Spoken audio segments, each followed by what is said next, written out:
line today. I caught up with Roderick on the line. I'm done. This is Don't Panic, episode number 289, recorded October 12th, 2020.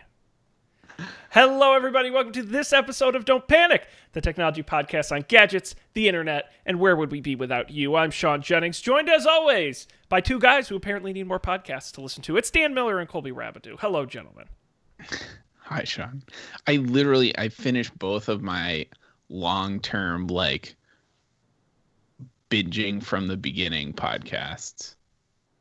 And now I'm You're lost. I'm in a slump? No, that's not right. A drought, a podcast drought, there you maybe. Go. Well, you know, it's not like we've picked any podcasts on the show before, so I don't know where you're going to get any kind of ideas or suggestions. Although I did, I've talked about the Blank Check podcast, I believe, on the show before, which is a great film review podcast I like. But it got me to watch a movie the other day that I had never seen before, a classic film, Who Framed Roger Rabbit? Is there any affinity for that movie? That's the half-animated one, right? Yes. Oh, yeah. It's a weird one. It's a very nice movie. It is very definitely bizarre, but... Yeah, I definitely saw it when I was a child. I super don't remember what happens. Yeah, it's on Disney Plus. Worth a rewatch. I enjoyed it. Anyway. Cool. Well, that's good. What's it's been a couple weeks since we've been here. We had a bunch of I had a bunch of stuff going on. That's my apologies. Too many movings. But we're back. Yeah. Let's see. Oh, in my technology life is tumultuous right now. Oh. So, recently, my internet has been just a hot mess. And I think it's my Wi-Fi, and I cracked open the Wi-Fi Explorer tool that I got ages ago, a different time when my Wi-Fi wasn't working. And I assume this to be a new development, but my neighbors, on the other side of that wall, they might be listening right now. Their router, I don't even know how to explain what's happening. It's like four routers in one. Like there are four separate, You got your family 2G, family 5G, family guest 2G, and family guest 5G. Well, that's the weird part. They're three on each of the bands, right? There are four access points. Three of them are hidden, they don't have a name, but they're there. So they're right next to me, and it's like an AX or whatever. It's like a new router, and it's just destructive. The two, I can't use the 2.4 gigahertz thing, which would be fine, except that all of the smart home stuff that connects to things use that. All the Sonos use that. The Philips stuff all use that. So it's ruining my life a little bit. I mean, I think the answer is really simple. You've just got to line all your walls with tinfoil. That's true, or at least that one. Do you think that would work? Yeah, I'm sure that there is some... maybe it's not tinfoil, but I bet there is a material you can buy. Maybe it's copper or something. I don't know, but I bet you could. Dan's just shaking his head at me. Yeah. Can't you move your Wi-Fi to broadcast on a different channel? Yeah, and I did that, but it's it helped a little bit, I think. And I also set up at first I thought maybe I had too many devices on my Wi-Fi because I have because your home is smart. Well, my home is smart, and now working from home, I also have four test device things for work, various and sundry tablet devices that have been, for work reasons, have been running fully on 24/7 for 2 weeks now. So I thought it was that at first. I just assumed it was my fault, but I don't think it is anymore. My other thought is like maybe like they haven't changed the passwords on their Wi-Fi and or their Wi-Fi's administrator screen, so I could just like log in and. Ooh, I think that's some kind of cybercrime. I'm not sure. That sounds vaguely illegal.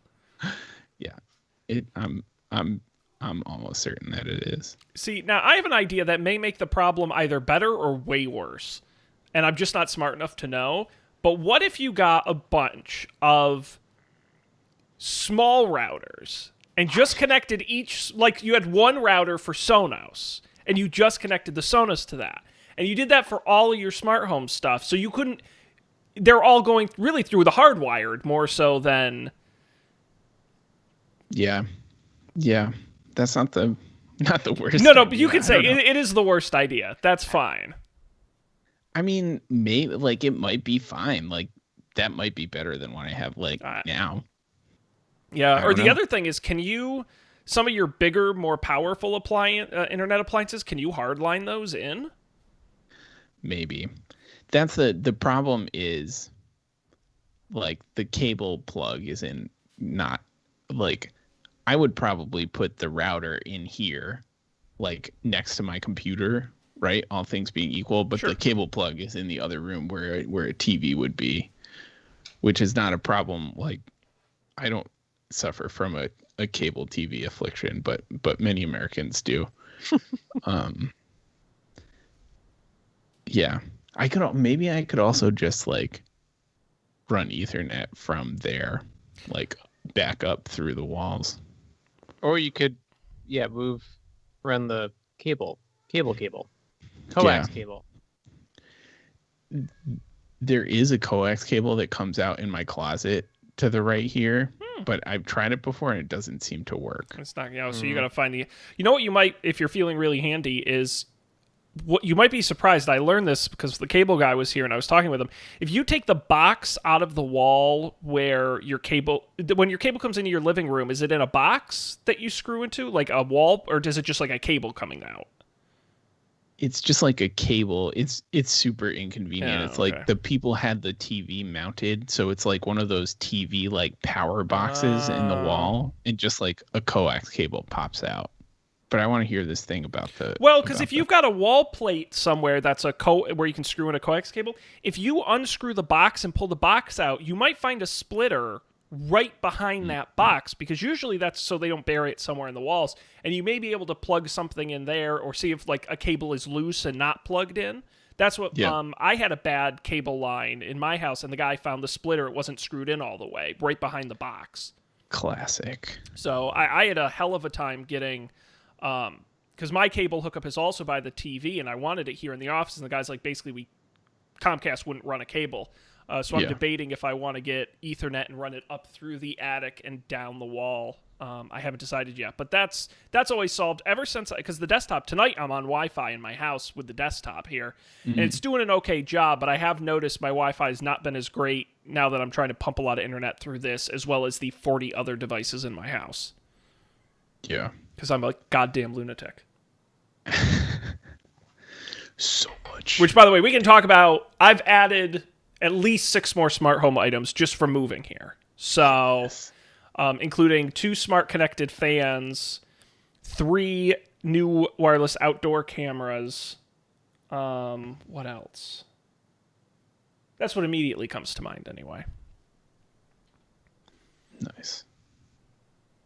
That's don't do that's it. a lot. You might have to get a second router too.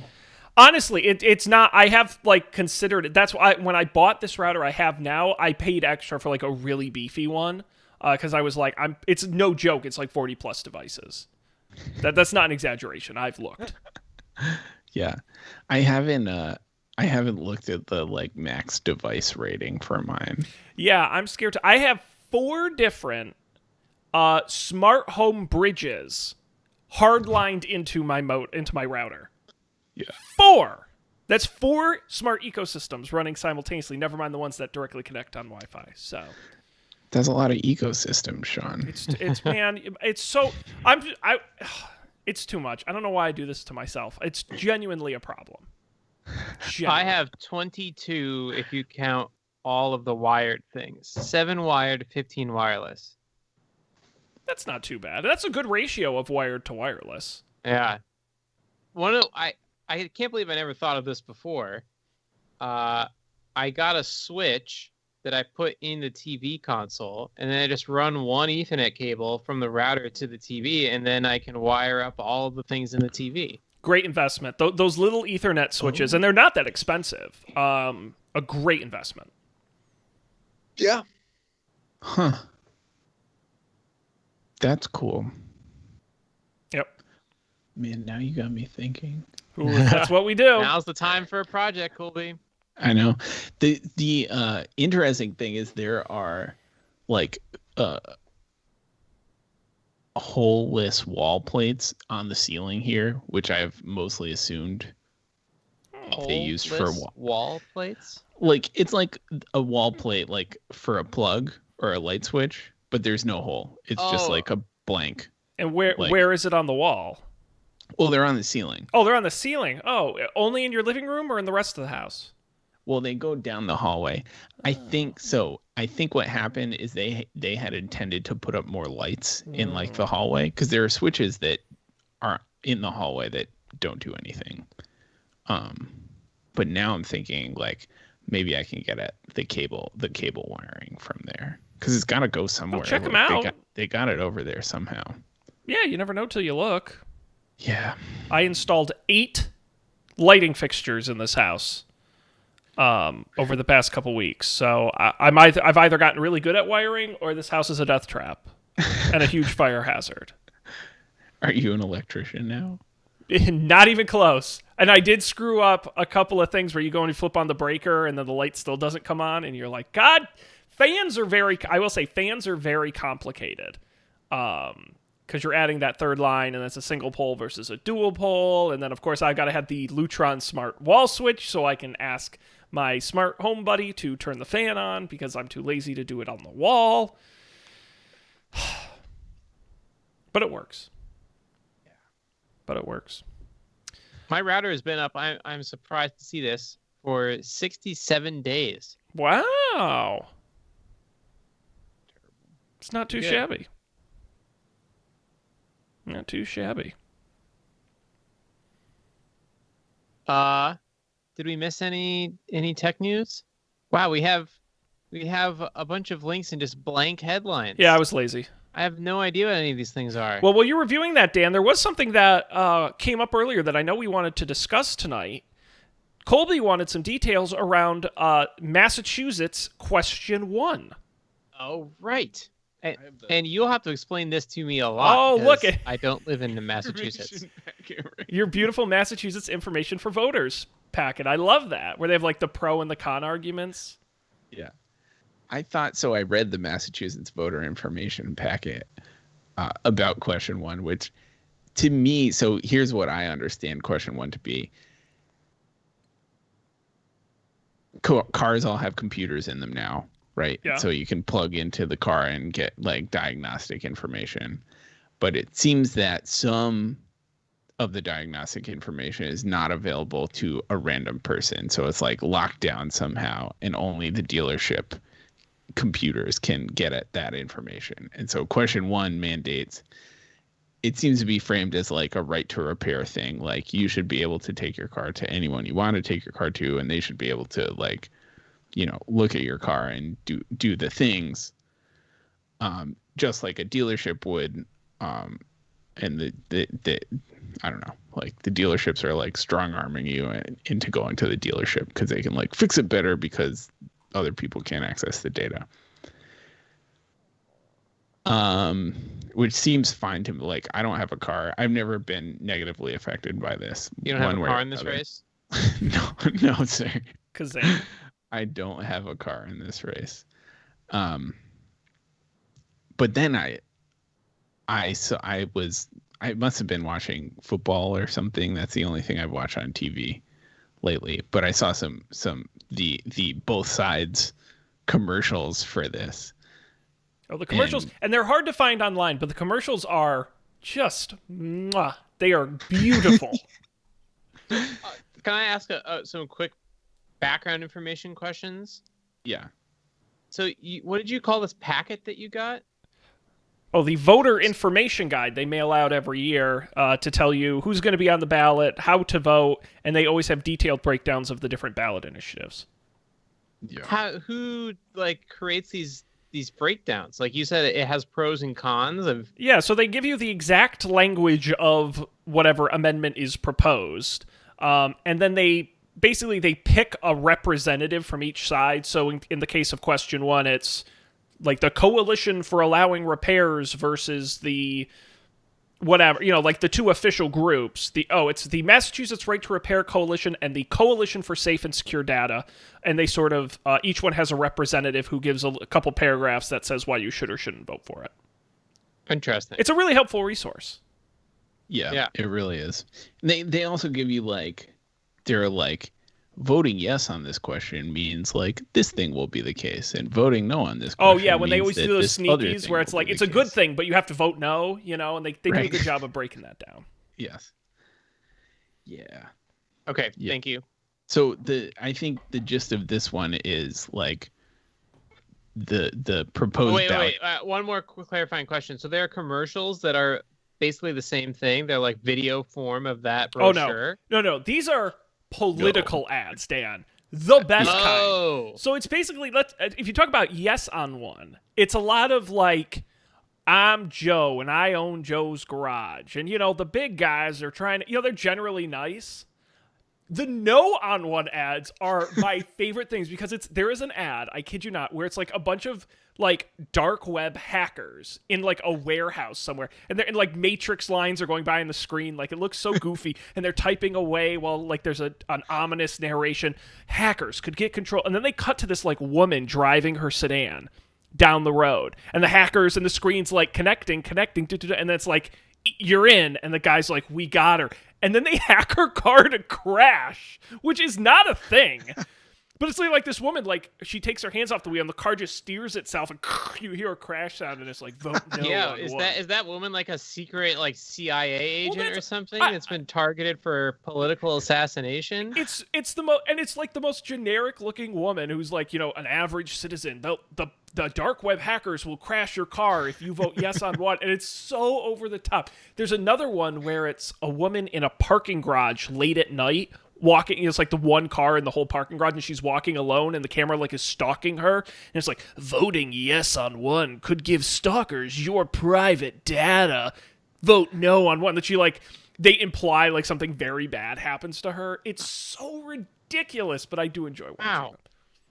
Yeah, I've never heard of this, but in other places, but I guess California has like these big ballot initiatives. Yeah, in different states, it's easier and harder depending on your state to get one on the ballot. In California, it's super easy to get one on the ballot. That's why. Uh-huh. Yeah, you've probably heard of. So this question 1 is one of the top spending ballot initiatives in the country. About $47 million spent to date, basically split 50-50. That's what I was wondering. Between pro and con. But you may know, Dan, the number one most expensive ballot initiative, almost $200 million spent, is California Prop 22, which is the proposition around independent contractor, app-based drivers and contractors, where yes lists them as an independent driver and has independent contractors with labor and wage policies. No allows the California Assembly to decide whether or not, and that's basically the Ubers of the world want it to not pass. Right, and I saw that Instacart or someone was having their employees deliver like whatever no or yes or whatever Uber wants pamphlets with their deliveries to people. Did you see that? Yeah, it's gotten really dirty. And I told you about 200 million has been spent, 194 total. 184 of that has been spent by the big guys to in favor of against the bill or for the bill, whichever the bad one is. It's been wildly outspent. Mm. Yeah, 184,000 in support. So basically what the law does is should it pass, it really gives the businesses the right to control how they handle their drivers rather than a strict wage or anything like that, strict rights. Okay. But to circle back on question one, Colby, you basically have it right. The big thing is back in 2013, Massachusetts passed a right to repair law that covered a lot of things. Voters overwhelmingly approved it back then. The Massachusetts law actually became the national standard. However, the law specifically excluded access to what is known as telematics, which is the diagnostic and repair information that cars can send wirelessly straight to the dealer. Different. So it is legal now to plug something into the jack of the car and pull data from it. But the issue is there's all these new things. There's a list in here of what telematics includes, but it's things like collision data, just a bunch of stuff like it says. This article says about 50% of cars today wirelessly transmit data to the manufacturer. And basically, this law says, hey, no, it doesn't say it here. It defines it as any system in a motor vehicle that collects information generated by the operation of the vehicle and transmits such information utilizing wireless communications. Basically, they just want access to the wireless data in addition to the data they can get from plugging it in. It's an expansion of the current law. Now, that sounds good. Generally sounds good. What it would do is vehicle owners would be able to access through a mobile application to get their car's telematics data. The mechanical telematics data. The law would require any car with the model year 2022 and moving forward to give owners access. And then it would allow owners to give the repair shops access to their data. Now, part of the reason about 25 million coming from Ford, General Motors, Toyota to defeat it. The big concern is the 2022 date. 2022 miles are already being produced, and a lot of the cybersecurity claims are around them having to turn it around quick. Not that it could never be done safely. It's just the fact that they basically have to update all of the car's operating systems to allow outside data access, essentially, very quickly, opening up cyber vulnerabilities. Cyber vulnerabilities. That's what this article says. I don't think that's a thing. The other issue is that, and you may have seen some of the no ads, they say, oh, the National Highway Traffic Safety Administration said that there was danger around it. Well, their exact quote was that it requires vehicle manufacturers to redesign their vehicles and do so in a time frame that makes it effectively impossible to do safely. You may have also seen a California bill quoted, but this is much different than that, and it's much more limited. So that's really your overall scoop on question one. My personal opinion, you should vote yes on one. You should also vote yes on two, but certainly vote yes on one. But yeah, I wonder how that would work. Like what would be the interface for giving access to a dealer? It's not like you could OAuth. It's not like signing in, like, oh, sign in with Nissan. Like, that's kind of what they're almost suggesting. It says that you would be able to give one-time access or permanent access to the data to your repair shop. So there would be some sort of state-run or third-party run authorization system that holds the data. I don't know if it holds the data, but it certainly transmits the data and has access. Right, but that would mean that the car companies would have to be always storing this data. Right? It's not like you would give access and then when you plug in a USB cable into the computer at the dealership. No, but I frankly don't know if they might currently store that. I like I said, right now, as far as I understand it, if you went to a Nissan dealer, they already have this data. Just ambiently? You're going beyond my level of knowledge, but that's what was implied to me. I would be very surprised because then, like, what does every car have a little cell phone connection in it that Nissan's just shelling out for? That seems like a lot of work. I think it's a mix of that, and cars are coming with LTE connections in them, but it's also a mix of local wireless. I mean, you roll into a dealer, and oh, okay, and they can do it right on the spot. I see. Yeah. So, Hmm. Yeah, it's again. I think the concept of it is good. The exact implementation is a question. But same with the 2013 law. They amended it in 2014 and made changes to what passed anyway, with the spirit generally the same. So I wonder if it, like, I'm trying to think, how could you fit this into paradigms that people are used to? Because I don't think people like you can't ask people. Maybe you can. You can't ask people to create a Nissan account when you get your car. What happens when you sell the car? I Like, have a I how have does a that work? I have a Hyundai account Yeah, but you didn't have to make one, right? to get access to the cool features you do. Like what? Well, it's a cool feature. Remote car starting. Okay, fair enough. Remote unlocking, any of that. But my car has an LTE connection in it, or a satellite connection. I'm not sure which it is, but it does transmit data because I can unlock the car from my phone from anywhere. Right. That's what's being built into these cars, and so I'm sure they're collecting data, God knows on what. But that was the big thing. A lot of the no people were like, oh, but it'll track your location and it'll track your, and this the law is very specific that it is just these telemetrics about how the vehicle drives, not where it's driven. Right. It would be cool if you could use your key. Like if the key is like in the car, then I guess anyone driving by could get it or something. Honestly, I think it would be easier if they just made the wireless data available through a plug-in transfer. I mean, it's really just what data they make available where. Right, but is there a reason why you can't make like it? What if this data was just always being transmitted and anyone could read it? Like, what's the downside there?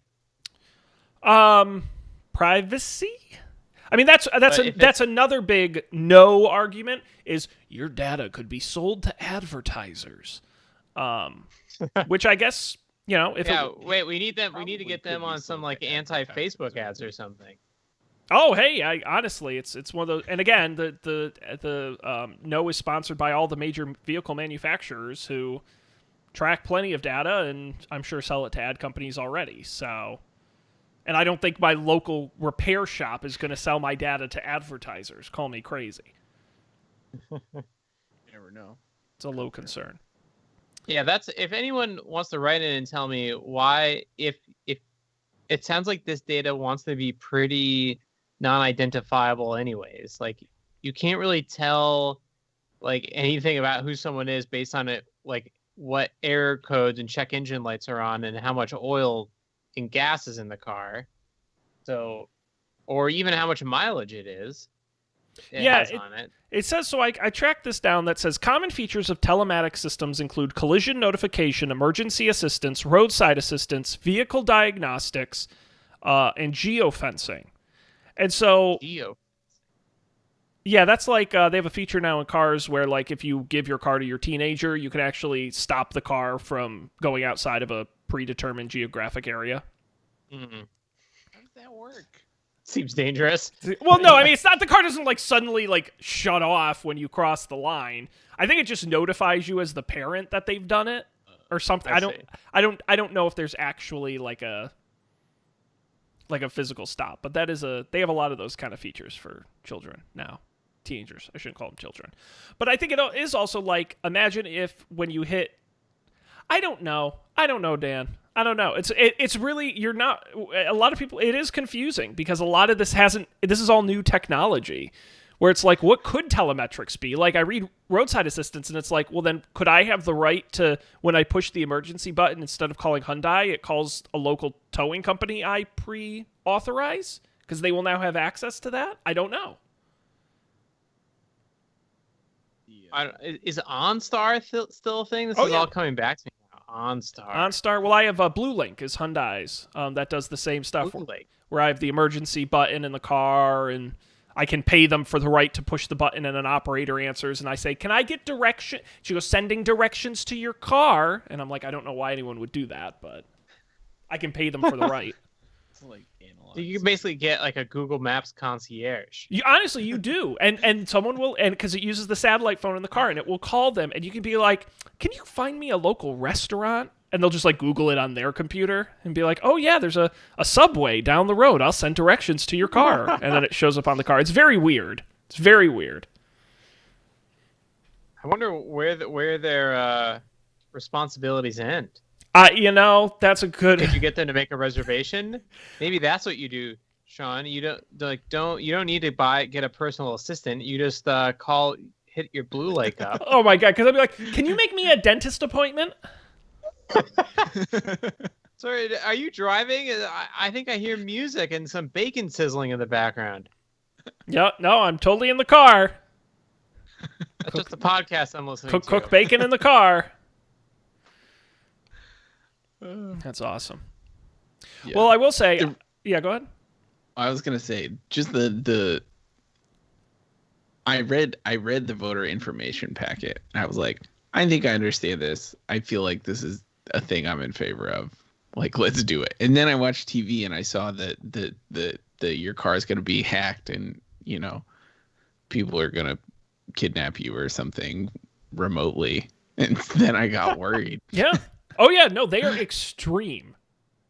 And extremely great. And of course what I love is they air them back to back, so they'll have like the scary ad and then right after it's like, hi, my name is Danny. I'm the former police chief of the city of Boston. I've read this law and I gotta tell you, it's totally safe. And I'm like, but the ad before just said they were gonna crash my car. I'm confused. Like one or both of you is lying. I always say, presidential elections, whatever. Ballot initiatives are where it's at. I love a good ballot initiative. Because again, if you have enough signatures and the courts determine it to be like an actual law that can be like implemented, anything can be on the ballot. I love that about our country. I was reading, so I was a total dork. I read all of the ballot measures from across the country. There's 150 of them that are going to be on the ballot. Most of them are really boring, but there were a couple on here I thought that were a treat. There's more than one state that is changing. This is one of those like old laws on the books they're updating, but apparently in some states it's still legal to have slavery or indentured servitude as a criminal punishment. Now, again, they don't use it, I don't think, but they are finally taking it off the books. Yeah. Yeah, it seems about time. Several states are doing marijuana, either straight recreational or medical. Colby, you'll appreciate Rhode Island. You know Rhode Island's question 1? Yeah, to remove the in Providence plantations from the official state name. Yep, that is absolutely right. Do you have any polling on this? Any feeling as to if this is going to pass? You've got your boots on the ground. Yeah, Colby knows like half the people in Rhode Island, right? I did talk to my parents about it briefly, and my mom's main concern was them having to like the cost of having to like redo all the state insignias across the I don't know, across the state, I guess. I don't know. It sounds like they're having budget troubles in Rhode Island too, so as everywhere is. But well, I think I understand why they want to remove the plantations part. I don't know if I don't know if there is that kind of plantations in Rhode Island's history, but it's entirely possible that there were. But I think they should replace it with something else so Rhode Island can remain the smallest state with the longest name, because that's. Yeah, I was gonna say maybe you could save money by just replacing it with another word, so you don't have to change like the way that the words are set. Well, what about just put like a little whiteout sticker over it, or just change it to like Providence Plantains, or something? Just close enough. Yeah, find like a really dope Mexican restaurant in Providence. Place stations. Yeah, I like that. Get it sponsored by Sony, like the state of Rhode Island, the Sony state of Rhode Island, and Providence PlayStation.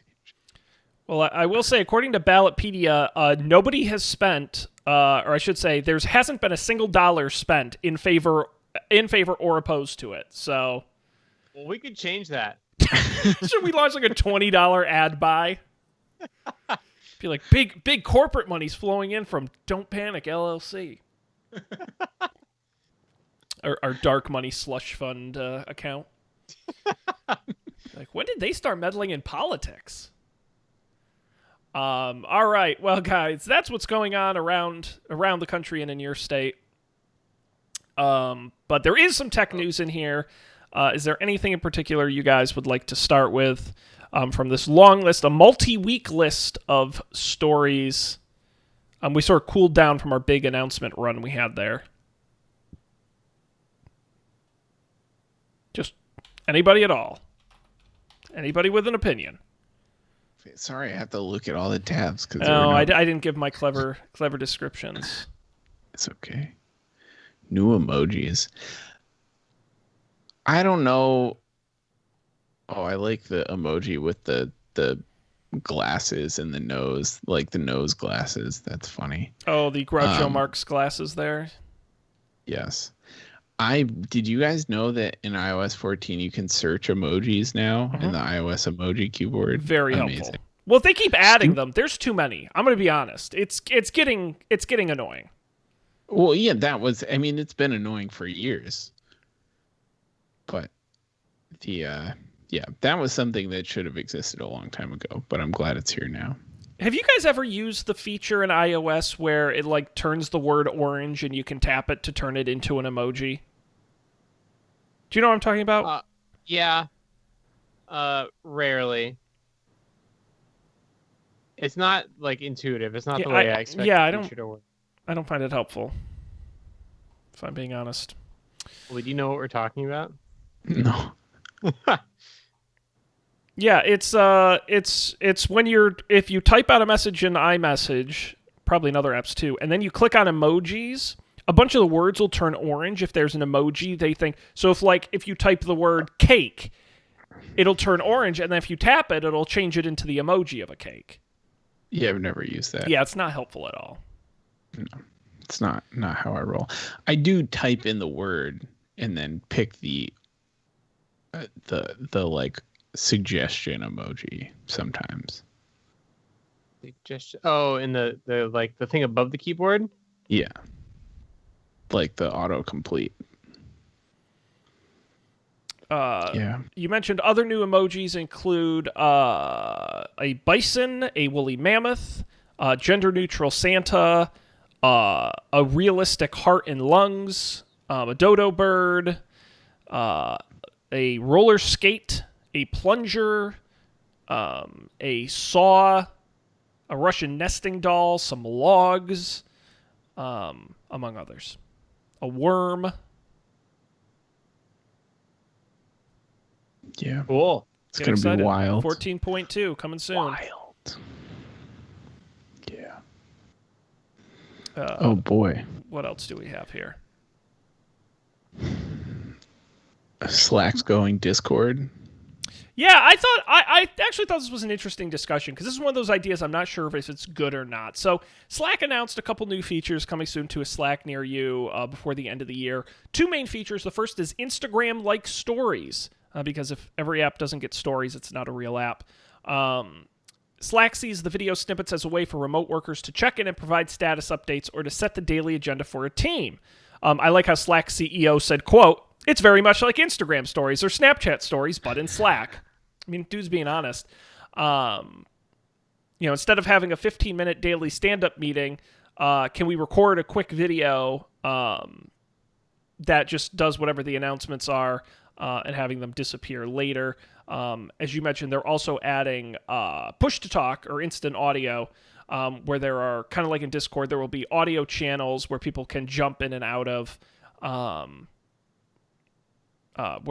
people can see who's chatting within them. That's cool. I think the stories idea is really interesting. Yeah, I super don't want to be producing videos for my But morning Colby, stand-ups. Would you rather sit in the stand-up and do this, or do it, or just watch the videos? Text. I know. But if you had to choose between those two options. I guess I would rather do this than. I would have so much fun with these. As a manager, I would have so much goddamn fun with these. I would do one even though I sit an arm's distance away from my team. I would do one every day in like costumes and like with themes, and I would have so much fun with these. Mm. I think I like the idea of the push to talk like audio rooms more, because I think like the having like setting up calls is really annoying, and also being on video is annoying and unnecessary most of the time, I think. Mm-hmm. So I think it could be nice. I would be interested to try that. Well, that I was. mean, I've used Discord, but in less professional contexts. I mean, that was the one thing I was really happy to get back when I went back to the physical office was the pop by someone's desk that I felt never really got properly replaced with. Oh my god, this fucking cat. With work, Jeez, it's just like that I never felt got replaced well with technology. So anything that allows I'm the stop by. Are you enjoying the show here? Oh, I thought that you had a shelf behind you for a second.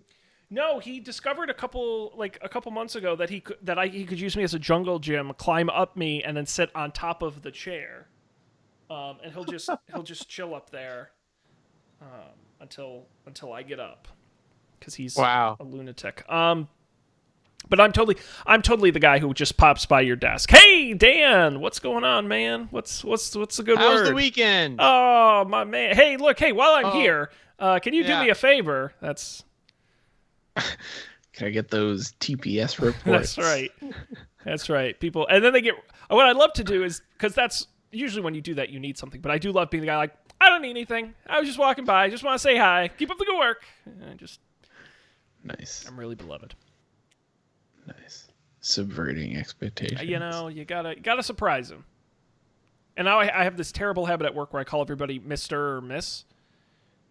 Mr. Colby, what's going on? And I actually do that like a total idiot. So I like the idea of manager Sean. Oh, it's so gross. It's so gross. I wouldn't recommend it. So but what about that? Like, what specifically were you missing? The social interaction, the ability to just get things done at any time. It's the quick answer is what it is, and it's because I think it's just because my company and the people I work with aren't as tech, so they can't like to ping them on Teams. A lot of them don't even know to look there, and so really the fastest way to get answers a lot is just to go by their desk. Or it is something like you said where you would need an audio, where it's like text isn't really the best way to do it. They're not equipped to express ideas that way. And so I think if there were some sort of, if people were trained and comfortable enough with like a quick drop-in room type thing, I think that would work. But in my company, it's like you really just can't, it's very hard to replace the pop-in. Yeah. Yeah. There are definitely like, I talk to way less people than I used to talk to. No lunch, no seeing people when they walk by. Yeah. Yeah. Yeah. Yeah. Well, on that fantastic note, let's see what else is in here. We got time for another story or two. We can certainly, we talk about a bunch of the hardware Google announced. We can talk about Microsoft, speaking of working from home, moving employees pretty much always work from home. Or we can preview the Apple event tomorrow, whatever. Or talk about none of Let's them. talk the Apple event. Let's talk the Apple event. As usual, we had a hot streak where they were on Mondays for a while. And for whatever reason, they've decided to keep tricking us by doing them on Tuesdays. Apple's next fall event called High Speed. Get it? H-I, speed. It will be 10 a.m. Pacific tomorrow. What can we expect? Well, we went through last month's event, Apple Watch and iPad, so we're probably not going to hear anything on those, but iPhones. It's what we're expected to see. The iPhone 12 lineup. Expected to get a whole new design with flat edges, perhaps similar to the new iPad Pros or even the old iPhone 4 and iPhone 5s. With theoretically 4 new models, which is kind of crazy when you think about it. A 5.4-inch model, a 6.1-inch model, a higher-end 6.1-inch model, and a high-end 6.7-inch model, which would be the largest iPhone ever made. The big upgrade and potentially that reference to speed would be 5G support. And even they think in the US they could even support sub 6 gigahertz 5G, which is the faster version of 5G. Also expect to have OLED screens. Potential names: iPhone 12 mini, iPhone 12, iPhone 12 Pro, iPhone 12 Pro Max. They also talked about turning to MagSafe charging tech, introducing an iPhone case and wireless chargers with built-in magnets, potentially the return of AirPower a little bit, some charging mats, though they wouldn't be sort of place anything anywhere mats, as well as iOS 14.2. And quickly, and then we can talk about it, a smaller HomePod may be in order, similar to the Echo. The smaller Amazon Echo could be $99. The HomePod Mini. Also working on high-end over-the-ear headphones as well. And then AirTags is a big question mark. I've seen rumors both ways. They're delaying it or they're going to announce it. Who knows? We've heard about that for a while. Apple TV is a big question mark. No one really knows. And we probably won't see the first ARM-based Macs. They think there'll be a November event for that. So what do we think, guys? Is there anything in particular we're excited for? Anything we want to see? Anything we don't care about? I'm not that excited about this event. I think the only thing we know for sure is iPhones, and I can't imagine that the iPhones are that exciting. Of that, I think I'm most excited about is MagSafe. Although maybe the design will be new, maybe that'll be exciting. I was most looking forward to Apple over-the-ear headphones and AirTags, but I don't know if the AirTags are ever going to come out at this point. What are AirTags again? That's the ultra wideband chip. Uses sort of like Tile, the little tags you attach to stuff to locate them. But it's so much better because there was some UIs leaked and it showed that it'll pinpoint it in space. So you can hold your camera up in your living room and it will show you where your AirPods are. Yep, that's that U1 chip. It's way more accurate than Bluetooth. Very cool.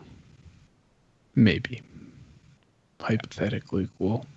I'm not excited about AirPod or HomePods because I'm not going to get one right now. They got to make Siri better before I'd even vaguely think about purchasing a HomePod. I mean, Siri is so bad. And by the way, I think Siri is worse in iOS 14. And maybe that's just me. I have issues activating and deactivating. Once she's up and running, it's one thing. But even just to start up Siri, I don't find it works as well. I've not been happy. Yeah. I don't know. I would consider HomePod if it runs on the 5 gigahertz Wi-Fi. Is that your new requirement for stuff? It might be. I would pay serious my day if you go into a Best Buy and be like, excuse me, does this run on the 5 gigahertz spectrum? Just to watch the Best Buy employee meltdown because there's no friggin' way they know that. Yeah. I was going to say, the 5G stuff, the other thing that's confusing to me is why Apple would call this event high speed. So we've seen the whatever the new chips are called in the iPad Airs, and they're faster, but then it's not something you'd name your whole event after faster. Mm-hmm. And no one can use 5G.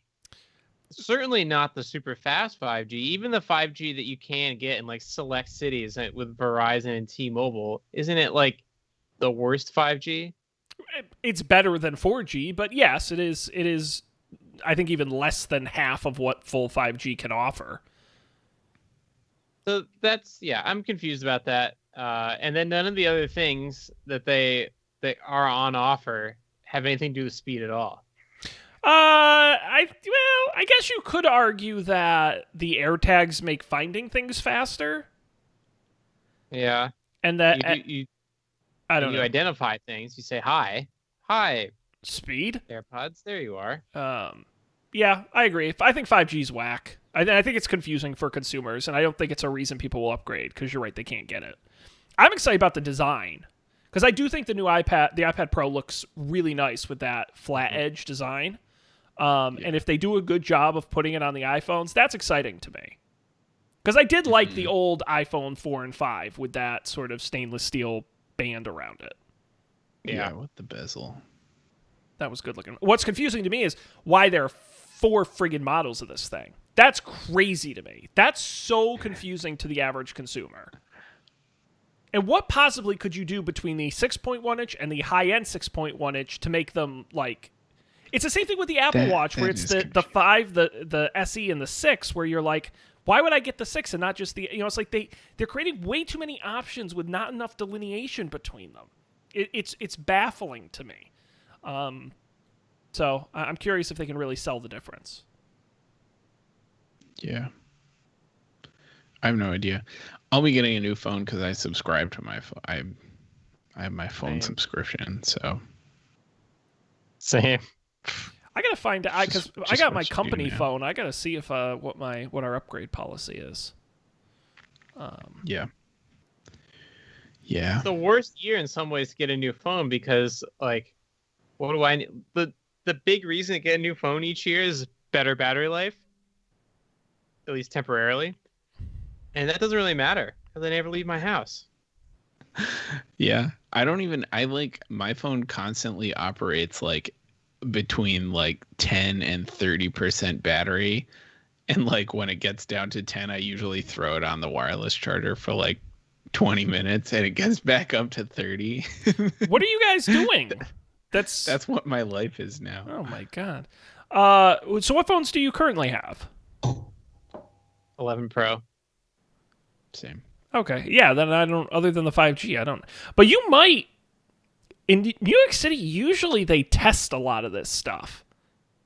So, Yeah, I think there exists 5G in New York City, but New York City is also not typically the place. At the same time, like it'll be one of the first places to get it eventually, but it's usually not the first place because it is one of the worst places for cell service in a lot of ways, because of all the buildings. It's like trying to have cell service in the Grand Canyon if there's 6 Grand Canyons laid up against each other.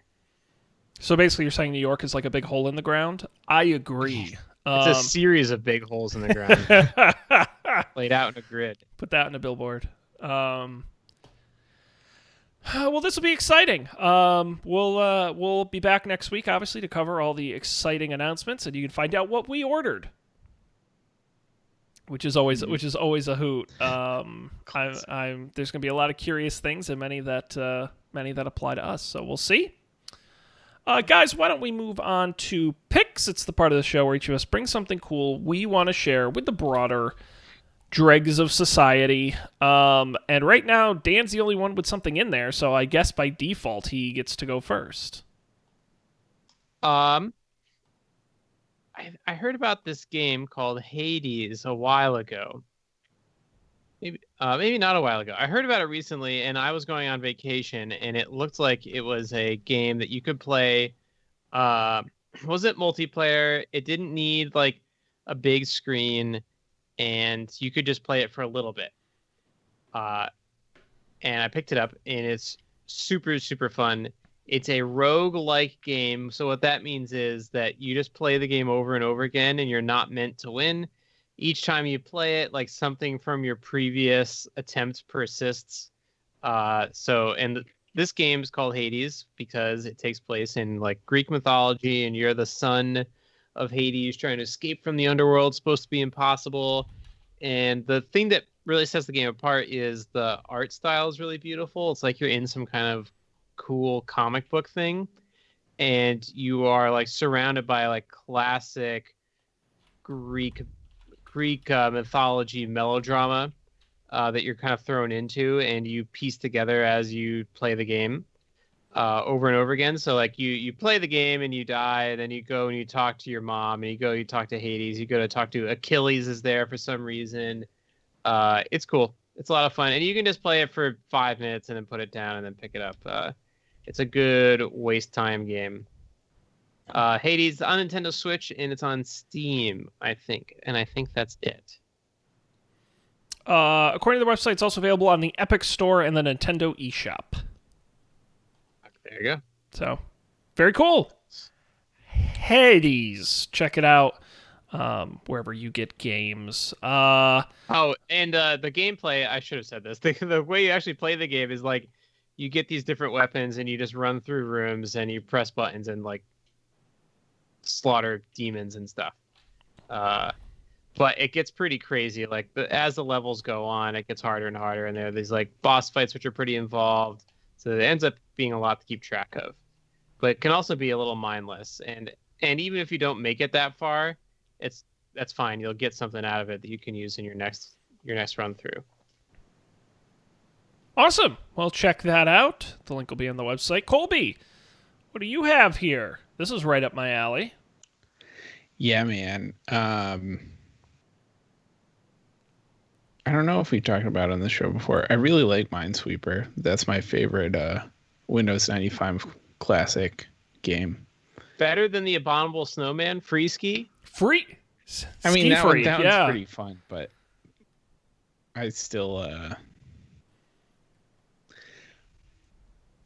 I can play more Minesweeper than the Abominable Snowman game. Okay. But recently, I don't remember where I saw this. I don't know how, but it found its way to me. It's called Mineswifter. It's basically just a really nice Minesweeper clone for the iOSs and also the Mac. It's just really nice. It's fun to play. There's no, like, there are other, I've tried to play other iPhone Minesweeper versions, and they were just kind of like crappy. Like, they look exactly like the Windows 95 one. This is like slightly stylized to look a little bit less gross. But it's nice. It just works really well. I think they have an ad-supported one, but by default it costs like $1.99. It's $2, and then you can just play as much Minesweeper as you want. So, are you playing on mobile or on the desktop? I have done both, but I mostly have played on my phone. Cool. Oh, that's awesome. There is a 1,000,000% chance I'm going to download that. Yeah, you should. It's good. It's a little addicting. I do get stuck in my phone sometimes playing it, but that is the exact kind of mobile game I like. That's awesome. Mineswifter available for Mac or iOS. Awesome. All right, I will go last. Guys, this may be the first ever pick that's like a pick. I heard an ad on a podcast, and so I bought something. Huge mistake. Don't do that. Ritual. It's one of those. There are all those like cheesy startups that are like, we're reinventing blank. It's like for the mattresses. They had this is reinventing multivitamins, and I said I've always wanted to take a multivitamin, but I'm too lazy to do it. And so they claim they've got fancy multivitamins. They got all traceable nutrients, non-GMO and all that, and they'll send you a bottle in the mail every 30 days, and it's specially designed for men and all that. And the pills look really cool, except they're kind of giant gel caps. But they got all these little mini balls in them and gel. It's very neat. I've been taking them for like 2 or 3 weeks now. I can't prove they're working. It's one of those vitamin things where it's like you're not supposed to feel like 1,000,000% better. But I do take them, and so there you go. That's Rituals. Maybe pick is a stretch. It's a thing I purchased. Use at your own risk. But it was very easy to buy, and they just mailed them to me, and they're very cool. So I like their tagline at the top of the website is the future of vitamins is clear. It's all marketing. Like, these are sugar pills for all I know. It's so hard to prove that these are anything. But it was like, it's so gimmicky. I'm like, I have to try this. And the fact that they mail them to me every 30 days, which is the only way I'm going to remember to take them. And what's also nice about these is there are a lot of vitamins you're really only supposed to take in the morning because they don't digest properly. You don't want to digest them overnight. And these, they claim, and I take them at night, they claim they're slow release, so they're safe to take whenever. So there you go, ritual.com. Try it at your own risk. We do not make any medical guarantees here on the program. All right, guys. Anything else here this evening? We are No? so good at ending at that right at that 1 hour mark. I mean, I'm telling you. You know, these podcasts. I listened to a podcast the other day that was 3 hours long. Because I'm a lunatic. It was actually it was Blank Check doing they're doing Robert Zemeckis, so they did Back to the Future, a 3-hour Back to the Future episode. It was very good. I learned a lot. But we're always right on that 1 hour mark, though I am going to stretch it out a little bit to remind everybody of Up for Debate. We also haven't done a couple weeks of episodes over there because of my move. Our last episode was the cookie taste off. But we're back this week, and Matt, on his own, unrelated to the show, created a October bucket list of sorts of like movies and books and places he wanted to and things he wanted to do in October, all with a spooky theme. So he's going to share his list with me. I haven't seen it, and we're going to do some of the things on the list. So Spooktober is here, and you should join us over at upfordebate.tv. And eventually I will get my rain check on my final week of Seantober, which I did not get. Now, speaking of the cookies, Sean, I don't think I ever got an answer. Did you try the frozen Oreos? No, because I forgot about that and then got rid of the cookies. So unfortunately, I did not. I did not try it. I'm not a big Oreo guy in general, so I had that big box of cookies, and I was kind of like picking and choosing what I should keep, and that didn't make the cut. So next time. I'll stick with I'm a sucker for the Chipwich. Your ice cream cookie sandwich. So that to me, that's the frozen Oreo right there. Oh God, I want that. Right Could you imagine if they made like a frozen Oreo where it's the Oreo cookie, but instead of frosting in the middle, it's just a little bit, but it's like the size of an Oreo, but it's got just a little bit of ice cream in there. That's a good idea. That would be good. I would eat that. That would be good. Alrighty, well, of course, our website is don'tpanic.io. Go there. We'll have links to all the picks and all the past picks, too, as well as all the episode information. Of course, you can subscribe wherever you get podcasts. We're on all the major platforms, video on YouTube as well. And, of course, email us, don'tpanicshow@gmail.com. And tweet at us, @don'tpanicshow. That's going to wrap it up for this week. We're going to be back next time with all the details around that big Apple announcement. High speed. We'll be there with bells on. But on behalf of Colby and Dan, I'm Sean. Thanks for being here. We'll see you next time for yet another Don't Panic.